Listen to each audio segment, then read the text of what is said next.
Rainbow Family Life Stories by Jodey Bateman. Interviews with Rainbow Family of Living Light folks conducted between 1977 and 2008. Scanned in 2018. Jodey Bateman may be contacted on Facebook. 09.E.Raunchy.Ron, You Can't Hang Out No More. Raunchy.Ron's father was in on the biker subculture in the early 50s, one of the streams that flowed into the counterculture. Ron is a good example of how runaway youth gathered around the motherfuckers and became STP. He is also a good example of an attempt by steppers to settle down and start home life. Raunchy.Ron. Raunchy.Ron. From Tucson, that's my full title. It's like the Duke of Windsor. I was born in Tucson in 1955. My father is an operating engineer. That's a fancy word for a crane driver. My mom is a secretary. She don't live with my dad. They're both remarried. They got divorced twice. She married him, had me and my sister, married another guy, divorced him and married my dad again, and now they're divorced again and married to other people. It didn't matter to me. That all didn't stop her ping-ponging around until about when I was in junior high. I love my father and my mother, but I can't stand them together, stabbings and busted bottles. I'm like the old man. When I get mad at Mary, my old lady, I have to bust something to keep from beating her. I come from a long line of rednecks. Half of my family, my father's side, are North Dakota rednecks, and my mother's side are Oklahoma rednecks. My dad wasn't a Hell's Angel, but he rode his bike with Hell's Angels and the Gypsy Jokers. If I hadn't been in trouble when I was young, I would have had short hair and been driving a pickup. We lived in Ashdown, Arkansas when the Beatles came out. I was in grade school. The people there sure liked their football team and disliked the Beatles. I remember my first favorite song was Hit the Road Jack by Ray Charles. I wanted to be an army man or a crane operator. We moved from Arkansas to the Bay Area of California. I hold the record for the most time in reform school, 11 times. The first time I went to reform school was in California when I was 10. I kept going to reform school for cutting school. School was just a waste of time. They didn't teach me nothing I want to know. I know I want to know. I can build a log cabin. I first smoked pot when I was 12 years old in 1967 in Haight-Ashbury. I lived only 12 miles from there. I went there a lot of times. I ran away from home to a place in Haight for runaways called Huckleberry House. It was a foolish move. They said if I stayed there, I had to get in touch with my parents and work things out. I got along just fine with my parents. I just didn't want to live home. I didn't want to work things out. It was more fun to be in Haight-Ashbury. The second time I ran away was a short time later. I was still 12. I had been fantasizing getting laid for a long time. The first time I ever got laid, I ran away to Haight-Ashbury with the girl. She was 12, the school slut. She sure was nice. I wanted it, and once I got a hold of her, I wasn't letting go of it. We hitched from Haight to Russian River, a resort. I got busted for trying to steal a thread and needle for her to fix her pants. They sent me to reform school for the 8th time. I was only in for a couple of days. I always finagled my way out. I'm a champion bullshitter. The last time I went to reform school, it was because I just didn't hold my shit well. I fell asleep in 9th grade class on Reds. They called the police and I didn't get out of there quick. I had 300 Reds and 4 lids on me. When they caught me, I started eating the Reds. I eat a whole bunch and I fell on my face. They took me to the hospital and a nurse held a bucket in front of me. I started puking all over the nurse's face. I passed out, and when I woke up there wasn't nobody there. I snuck out, and on the way out the hospital door, I ran into my mother's housekeeper. She was a junkie. My stepbrother was fucking her. I asked her if she would give me a ride and she couldn't because her brother had just gotten hit in an auto accident. So I had a friend that was living in a foster home across the street. His foster father had long hair, but he wouldn't let me hang out there. Me and my friend were going to walk to the town where I lived, but we got caught. They held me in juvenile hall for 5 months to decide what to do with me. They gave me a choice of going to a juvenile penitentiary or a mental hospital for drug rehabilitation. I chose the hospital. They gave me a 6-month sentence, and I escaped after 2 months. I went home. My mother flipped out and gave me a plane ticket and $700, and I went to Puerto Rico with my stepbrother. He had a job there. It was a bad move. Puerto Rico is beautiful. The only thing wrong with Puerto Rico is these people called Puerto Ricans, and they're pretty down on whites. It's an island, so I couldn't hitchhike home. That's the reason I'll never leave the United States or Canada now. I panhandled $50 in 2 days at the airport, the first time I ever panhandled. I got a ticket to New York because it was the cheapest place to get a ticket to. I went to the Lower East Side and saw my first stepper. There was this guy with dirty leather pants and a dirty old leather shirt and an old serape around his shoulders, and he was panhandling, and it just blew me away. If somebody had told me I was going to look like that in a year, I would have said they was crazy. I had real long hair, but I was real clean cut. So it's 1970 and I'm hanging out. I ain't got no money. I seen things in New York City I ain't never seen before, like 2 gays walking arm in arm. I panhandled them and they took me to a restaurant and they gave me an address. I didn't have no place to stay, so I went there around 10 o'clock. I figured I could fight them off. But when I got there, it wasn't like that. There was that stir I seen earlier that day. His name was Israel. And there was Frank Motherfucker. The Motherfucker family were the original. They were still the elite then. Then they split and half of them went into the hippy-dippy hog farm and half of them went STP. Frank Motherfucker looked exactly like Freewheelin' Frank in the Furry Freak Brothers. Some motherfuckers was political, but it depends on which ones you knew. Frank wasn't political. He made me streetwise. I modeled my life on him.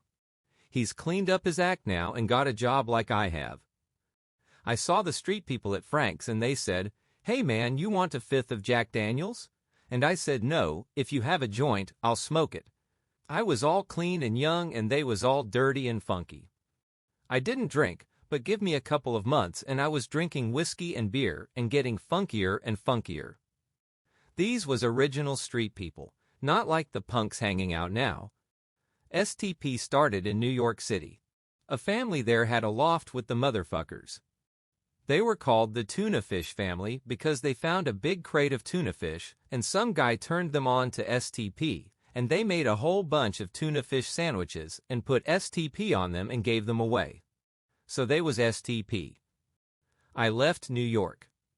I flew to San Francisco. My parents sent the money, but I never made it home. I went to Berkeley to Frank's house. He was there by then. I passed out drunk and everybody pissed on me and Frank shit in a bag and put it on my head. And then when I woke up that morning they said, "Hey man, you're STP now." I had been initiated real good. That's what's wrong with a lot of people who are hanging out now. They claim to be STP, but they never been initiated by original family. They had a ceremony. They would buy quarts of beer while you was asleep. Every time they'd finish a bottle, they'd piss in the bottle and pour it on you. It was gross, but it was family. I've still got the pants I was wearing that night.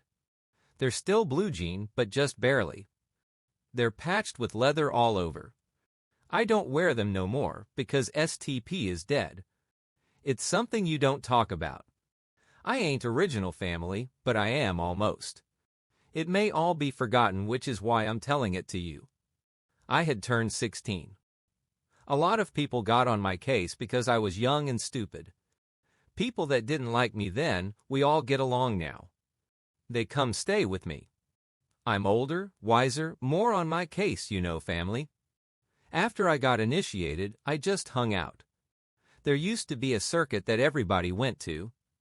Cambridge, Berkeley, Tucson, Albuquerque, Ann Arbor, Boulder. That's where everybody hung out, But now those towns are pretty well all burnt out and everybody has spread out. I was surprised when I was in Berkeley to find out that people hung out in Tucson. I'm proud to be from Tucson because it's a part of Western American history. I ain't from some funky place like New Jersey or Wisconsin. Like, who cares about being from Madison, Wisconsin? I'm from a real place that people dream about.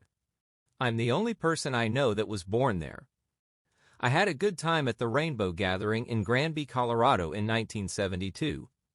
There was a whole delegation of stillbirths there, so you know there was a good time. I got 2 leeches on my leg. I got drunk. I sniffed some paint. It was at an STP wedding at the gathering. Goldfinger married a girl and we huffed gold paint. That was his specialty. It was how he got his name, getting gold paint all over his fingers when he sniffed it. Goldfinger's marriage didn't last long. He's in prison now for rape. But as far as going shanty and eating brown rice, I ain't into that. When they start I just leave the room. There ain't no God. When you die, you're just gonna lay in the ground and rot. They forced me to go to Sunday school, and I didn't believe it for a second. Don't get me wrong. I had a good time, but I don't believe in all their stuff. Out of 6,000 people that showed up, 1 went to jail. Me. I wasn't at the gathering site. I was in the town of Lander and got drunk on a bottle of tequila. They put me in jail for 17 days. It wasn't so bad. Sometimes it's all right to go to jail. I had a fight every night with the Indians in jail. I always won the fights because they were drunk and I was sober. I met up with my old lady in Austin. I had just took a shit and I stepped out of the bathroom and I seen her with an old-time buddy of mine. She was the most beautiful woman I had ever seen. She was like a vision. I wish my old lady had been a virgin, but then I got some strange morals. I've only had 1 virgin. But if there had been just virgins, I wouldn't have gotten laid when I was 12. In 1975, I went with Mary, my old lady, to Vermont, to Earth People's Park. That was a big turning point. There's some good people living there. They got themselves homes and chickens and kids and stuff.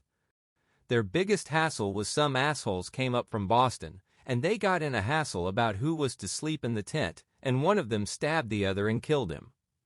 That's a real initiation to be in Vermont for a winter. These people ain't no Rainbow Family organic mechanics. They'll eat a porcupine, beef, anything else. That was the first time I ever had to work, not because of money, but to save my life. If I didn't work, I had to scrounge off somebody else, or I had to die. I was a quarter mile from the Canadian border. It was like 50, 60 below. My old lady was pregnant. If I didn't cut wood, I was dead. When that winter was over, I felt like a man for the first time. I've hung out on reservations and I've read everything on Indians that I could get my hands on. That's about all I read. Me and my old lady, that's what we're into. I used to own a teepee. We went from Vermont back to Austin. That's always been my town, someplace I could feel like I was somebody, not just another Joe. I walk down the street and everybody sticks their head out the window and says, "Hey, Ron." They all know me. Our child was born dead. I was there for the birth. They tried to tell me to leave, but I didn't. Because we knew he was dead before he was born, because they couldn't pick up his heartbeat with an electric stethoscope. He had strangled on his umbilical cord. I want a kid so bad. We've had 1 born dead and 2 miscarriages, but the doctor says we can still do it. We're healthy people. I got a house and 4 TVs and 4 stereos. I got a broken-down pickup and a broken-down van. I'm definitely settled down. I have a profession. I'm an apartment maintenance man. I fix refrigerators and air conditioners. I like having my own place and being able to tell somebody I don't like to get the fuck out. I like being on a power trip. I like being able to say how I feel. I'm gonna really dig when I'm older. I want to be 85. Being settled is better than being on the streets. The streets are all dead. All the main towns to hang out in are dead, burnt out. Austin's pretty dead itself. Maybe the small towns ain't dead. Maybe Madison, Norman, Chapel Hill, small college towns that ain't nobody ever heard of. I've gotten pretty uppity. I don't like to panhandle. You can't hang out no more. The last time I saw Raunchy.Ron was at the Arizona gathering in 1979. Since then he has split up with Mary, his old lady, and moved to New Mexico. Now he calls himself Breaking Wind.